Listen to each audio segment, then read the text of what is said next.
The Art of War. Sun Tzu says, the principle on which to manage an army is to set up one standard of courage which all must reach.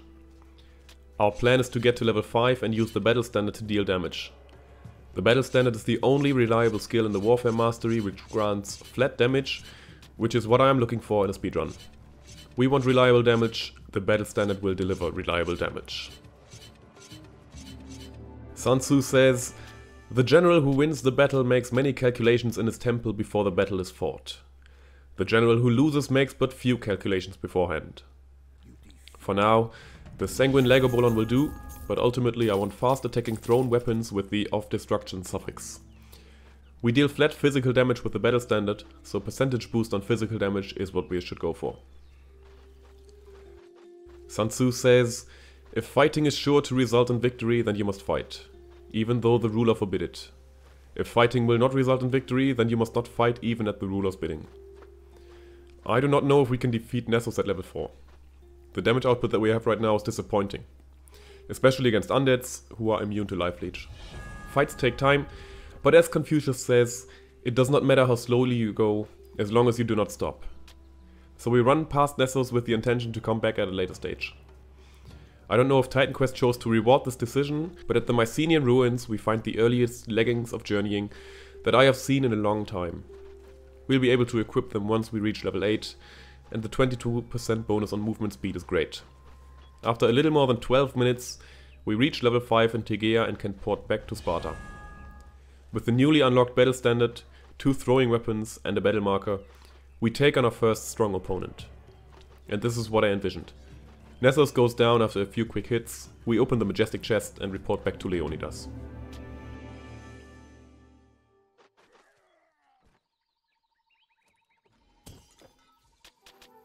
Sun Tzu says, he who knows when he can fight and when he cannot will be victorious.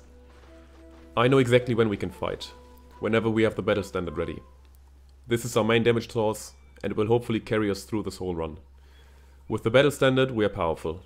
We get flat damage for each attack and damage absorption, so the battle standard boosts our offense and our defense at the same time.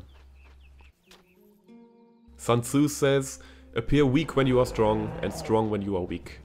We are looking incredibly weak right now, which fits because Polyphemus will quickly learn that our appearance is merely a facade. The battle standard goes up once it's ready, and the Cyclops falls down to the ground just a few seconds after.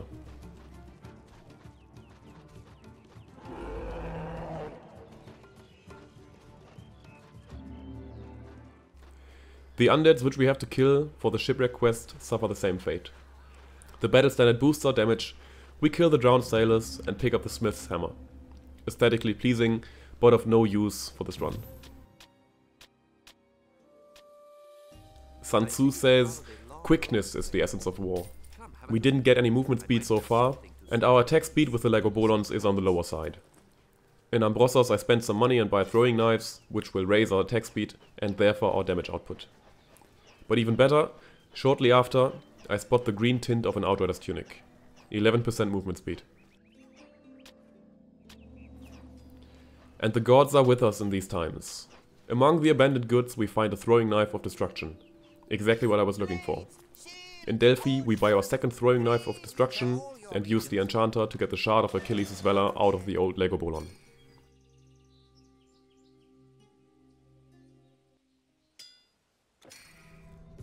Sun Tzu says, if your enemy is secure at all points, be prepared for him. If his forces are united, separate them. Which is what we are going to do against the Gorgons. And with our trusty battle standard, the Onslaught skill, and the 2 throwing knives of destruction, we make quick work of the slithering monsters.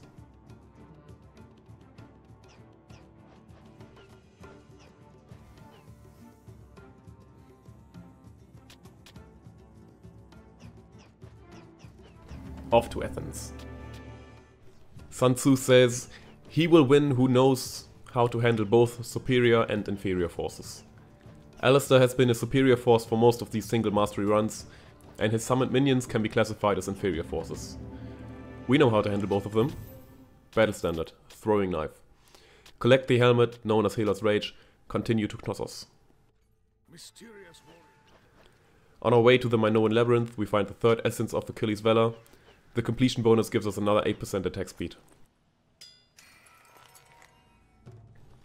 The Minotaur Lord, who we will normally kill by using a scroll of Breaking Wheel, does not pose a threat.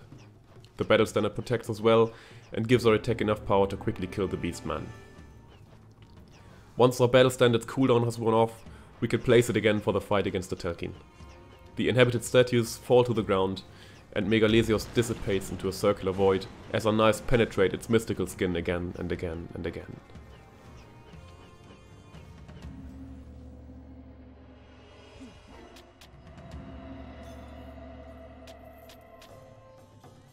Sun Tzu says, "In difficult ground, press on. In encircled ground, devise stratagems. In death ground, fight." Admittedly, the fight against the Scarab is not dangerous at all, but we get slowed down by its poison shotgun. We stay mobile, attack whenever we get the chance, and kill the insectoid in the library without any difficulty. However, I should neither overestimate my strength nor underestimate my enemies. The ancient Scorpus teaches me this lesson with the aid of the Blood Mistress Kakra. But we have a backup, a scroll of the Breaking Wheel, which also gets taken out by Kakra.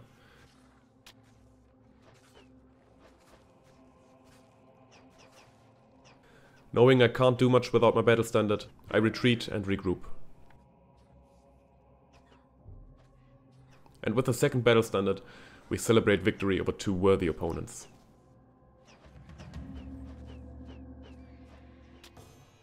Sun Tzu says, "Hence that general is skillful in attack whose opponent does not know what to defend, and he is skillful in defense whose opponent does not know what to attack." The Pharaoh's honor guards might be able to give us issues if they realize that our battle standard is our Achilles heel. But they do not know what to attack. So after some more rapidly thrown knives, we can once again leave the Sphinx with the hand of balance and continue to Neapkau.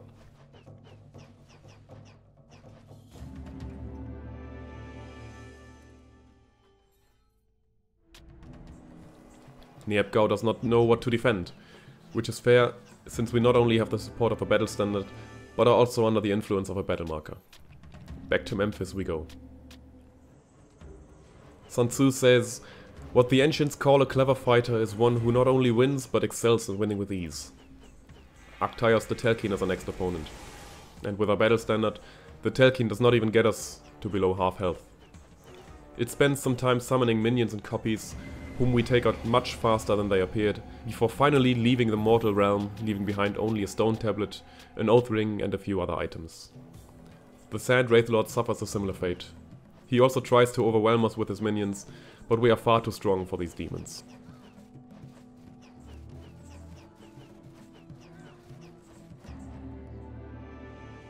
Sun Tzu says, "Whether in an advantageous position or a disadvantageous one, the opposite state should always be present to your mind. Against the Chimera, we are in the advantageous position of having the battle standard. But we must keep in mind that if we were to lose the standard, we don't stand a chance against the Chimera. I should have positioned myself in a way that the Chimera's attack don't hit the battle standard, but I did not do that. The battle standard gets burned, but at that point, the Chimera took enough damage already and goes down to one more hit, which only deals 31 damage. Close call. On the way to Chang'an, we complete 3 more quests. We help the caravan in trouble, save the child from the raptor, and once again teach an old warrior a lesson in despair. This means that as we visit the house of the Hermit Mage, we reach level 14 and unlock the hamstring modifier of the Onslaught skill.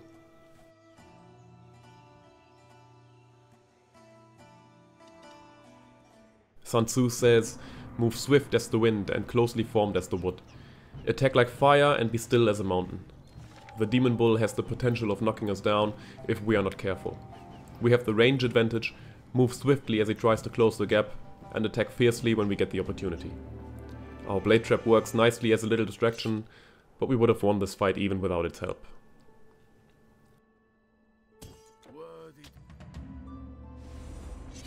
Sun Tzu says, "If you know the enemy and know yourself, you need not fear the result of 100 battles.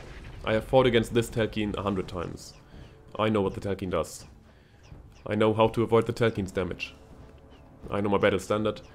I know the powers it provides. I do not fear this fight at all."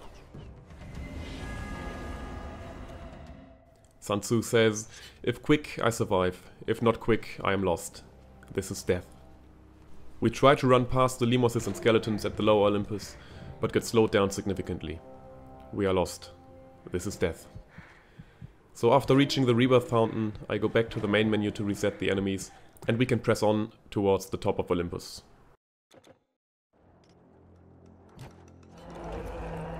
And thus, we reach our final test. Typhon stands before us, and he has a plan. If we deal damage, he reflects it. If we are close, he strikes with his giant hands. If we are far, he throws ranged attacks. But we have one final quote to follow. Mike Tyson says, everyone has a plan until they get punched in the mouth. The Warfare run bears the most surprising result. I never would have thought that a time of 1:16:11 was even possible with the Warfare Mastery, but after one of the slowest starts to a speedrun, every boss fight went by incredibly quickly. I'm going to put the Warfare Mastery into A tier. 33% movement speed sounds like a lot, and it is, but keep in mind that we only got the Outrider's tunic after more than 20 minutes, and were able to equip the Journeying boots after almost 28 minutes. We've spent a lot of time without good movement speed. The A tier seems fitting. Next up, Spirit.